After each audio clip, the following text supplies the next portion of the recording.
The planned housing development on Cote Farm BRADFORD Council could lose out on over £300,000 of contributions to schools and recreation after a housing developer said it was unable to pay the originally agreed amount.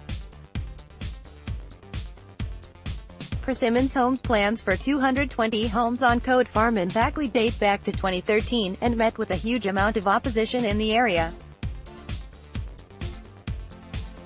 The objections led to the outline scheme being refused by BRADFORD Council in 2014.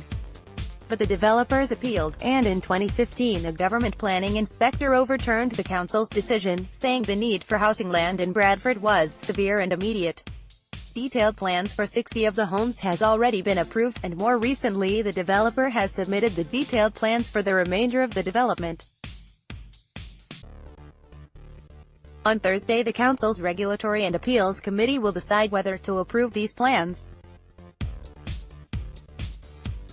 Since the outline plans were approved by the government inspector, Persimmons Homes has reduced the number of houses it aims to build at the site to 207. This means that the committee will be deciding on the 147 homes on Thursday. A report to go before the committee says Persimmons is asking the council to allow it to reduce the amount it has to pay as part of its planning obligations. As a condition of the approval, Persimmons agreed it would have to pay £2.7 million towards creating more spaces at local schools, providing new recreation space, and improving public transport in the area. The report says Persimmons is able to pay £2.4 million towards this, £310,000 less than originally agreed.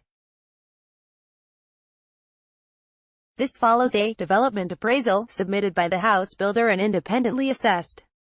It adds, the conclusion of the assessment being that allowing for a 20% gross development value, the return made by the developer, there would be a balance of £2.4 million for planning obligations. This results in a shortfall of £310,000. The applicant is seeking this being reduced from planning obligations, education, recreation space and public transport. The committee has been urged to approve the new plans, and agree to the reduced contribution by Persimmons. It meets in Bradford City Hall at 11 a.m. on Thursday.